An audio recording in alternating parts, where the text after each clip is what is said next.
Hi guys, Esau here again.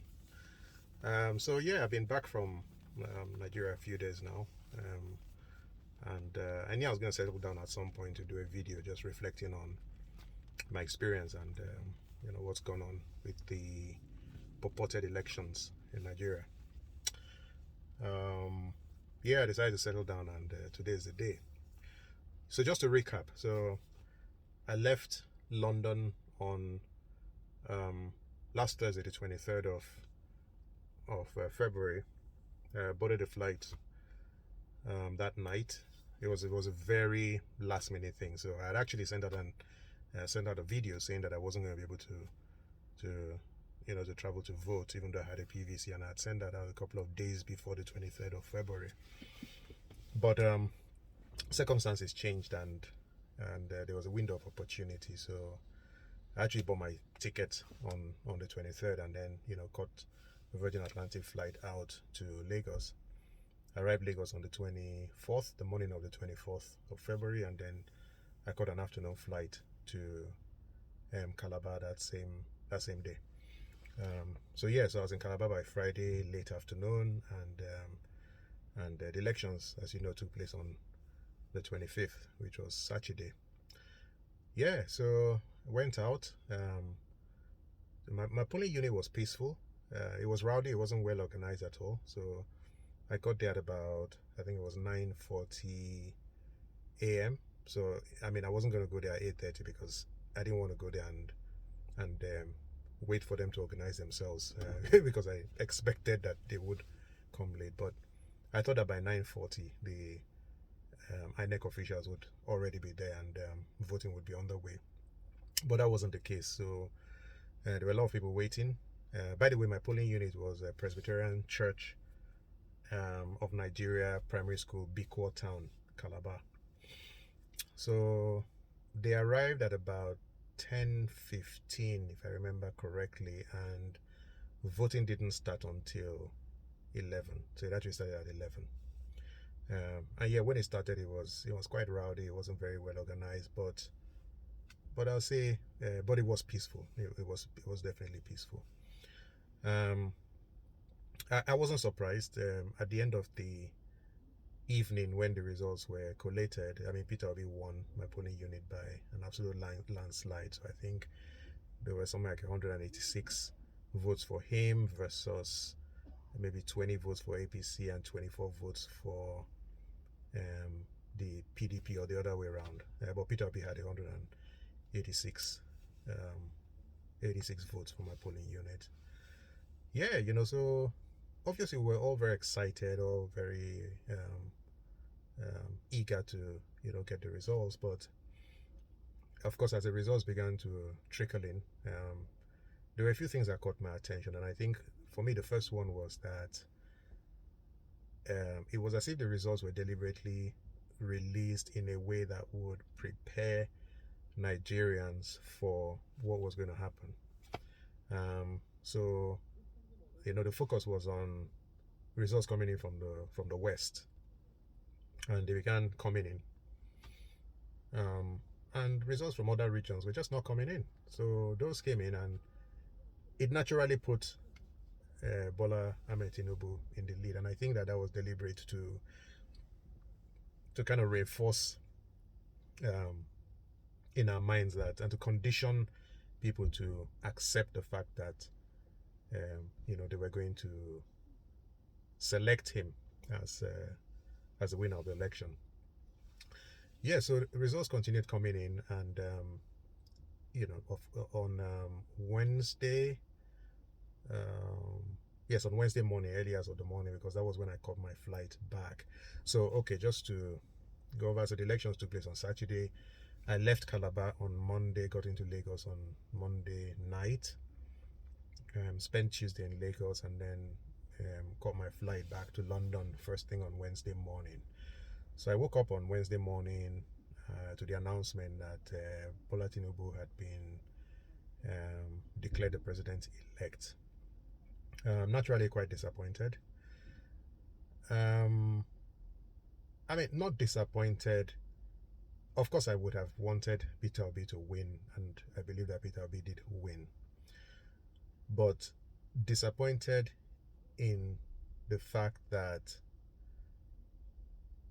despite all the evidence that have been provided as to the fact that free, fair, and credible elections did not take place, and also the fact that the Nigerian constitution says that to be president, to be declared president or president elect of Nigeria, you must win 25% of the votes in Abuja. So, in addition to winning 25% in 2/3 of the states in Nigeria, you must also win 25% in Abuja. And neither the candidates of the APC nor the PDP did that. Now, I know there's that debate around what 2/3 means and whether the Federal Capital Territory is a state or it's not a state.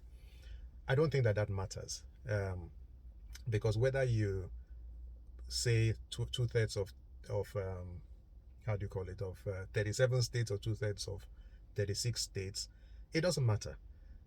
The Constitution does mandate that whoever will be president has to win at least 25% in Abuja. And the only candidate that did that was Peter Obi. Tinubu didn't get 25%, Atiku didn't get 25%.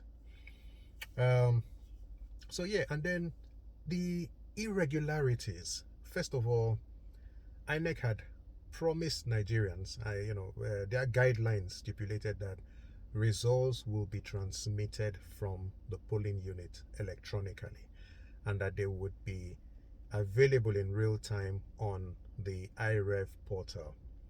That didn't happen.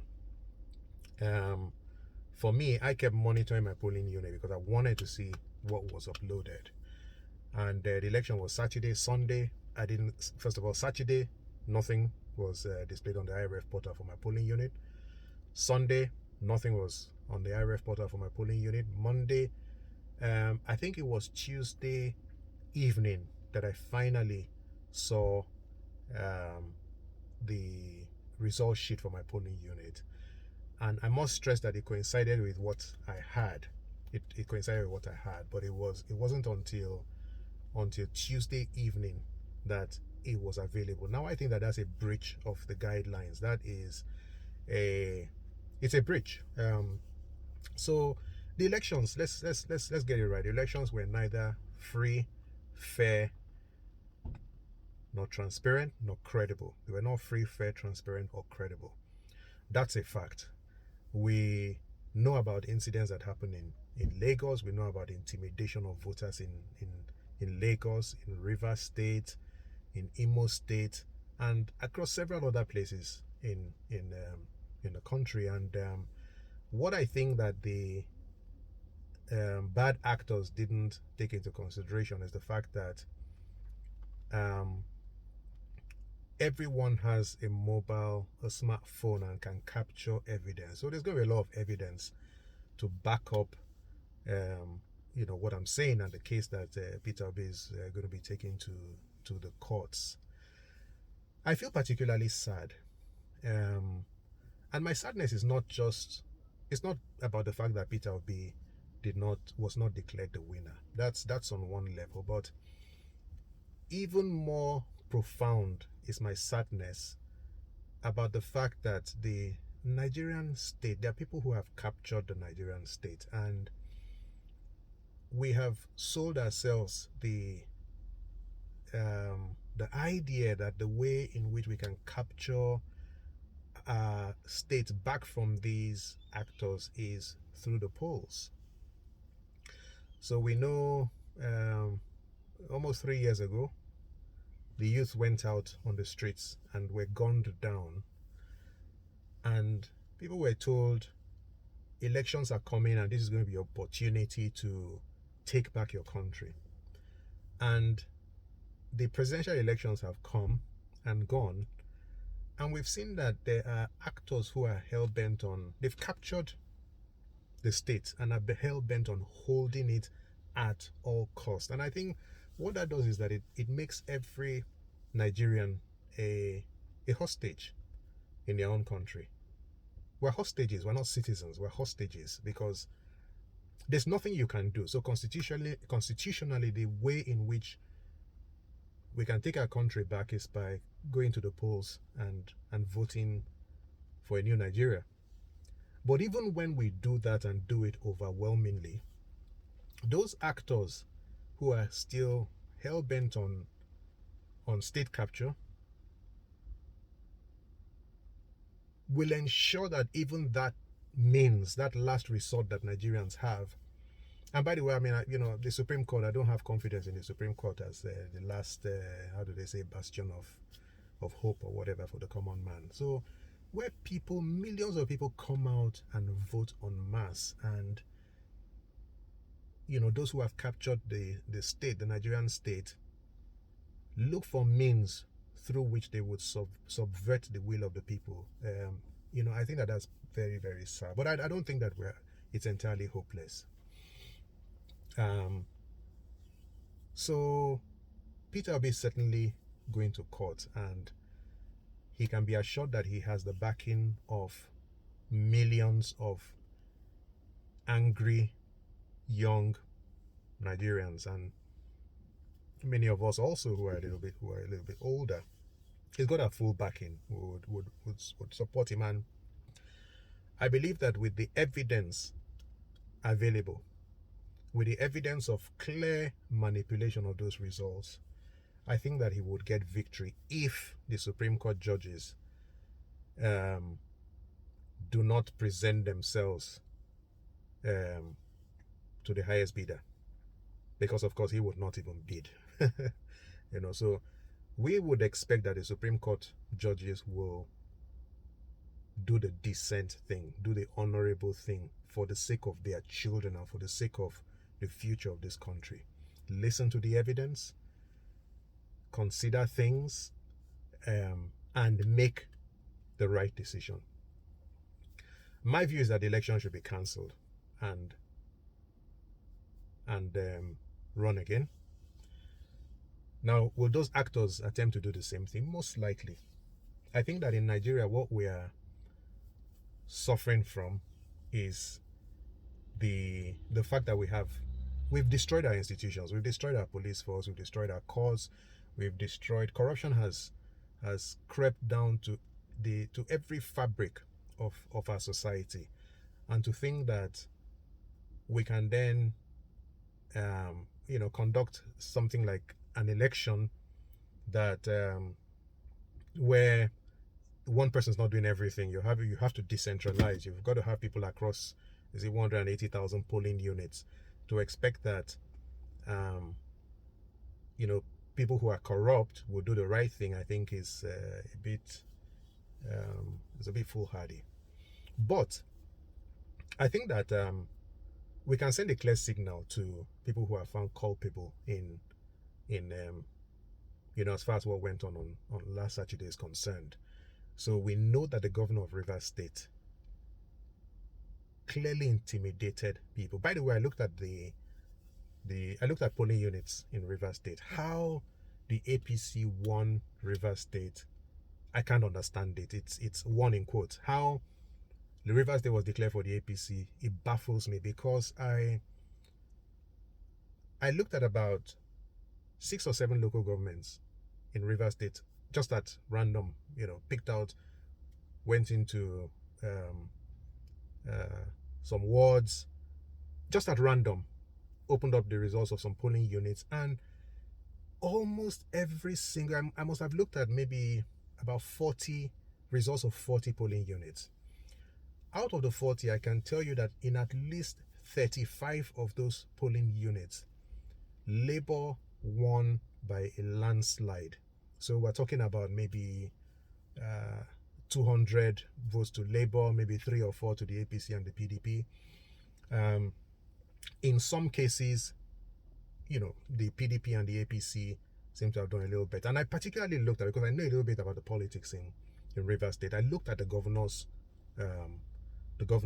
local government, Obiakpo, looked at the wards around Rumubricom, where the governor is from, and the Labour Party they won in those polling units. I went to Okrika, where Abiy Sekibo is from, who's a PDP stalwart, and Labour won in those polling units, and the PDP did, reasonably well also in those polling units. So my question is, where did the votes come from to give River State to the APC? I think that's something that that needs to be raised in court. Yeah, so that's on one hand. In Imo State, again, we had INEC officials come forward and say no elections took place in the wards that they were supervising, yet elections were forwarded to the collation center. So who forwarded those results? Who forwarded the results to those collation centers when the officials came out to say that elections did not take place? So a lot has gone on, and any reasonable person will conclude that these elections were neither free, fair, nor credible. And if Tinubu did not win 25% of the votes in Abuja, somehow they overlooked the doctrine of that, then I think that the elections must be cancelled and fresh elections run. And hopefully this time INEC will do what INEC is supposed to do. The security officials will do what the security officials are supposed to do, and we can restore some sort of some sort of credibility to this thing, and we can then say an election has actually taken place. So I'm back in the UK and I'm hopeful. Peter Obi is a fighter, and I understand already he's taken the matter to court, and we'll be monitoring very closely what's going on in the courts. And the justices, you need to be aware that everyone is looking at you.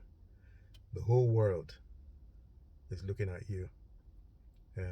If you get it wrong, I don't think you have another opportunity to redeem yourselves, and trust me, Nigerians will not forgive you if you get it wrong. So guys, let's not lose hope. Let's not lose hope. I think the other thing that we all must do is, if we have evidence, to make the evidence available. There is going to be a lot of forensic auditing of things that have gone on, and I think it's going to be quite a long, drawn out matter. And if it concludes before May 29th, when the president-elect is meant to be sworn in, I would be very, very surprised. So let's keep hoping. I personally haven't lost hope that there'll be a new Nigeria under the leadership of Peter Obi. We continue to hope, we continue to pray, and we continue to trust God that His will for Nigeria will come to pass. So yeah, guys, God bless, stay safe, and we'll be in touch.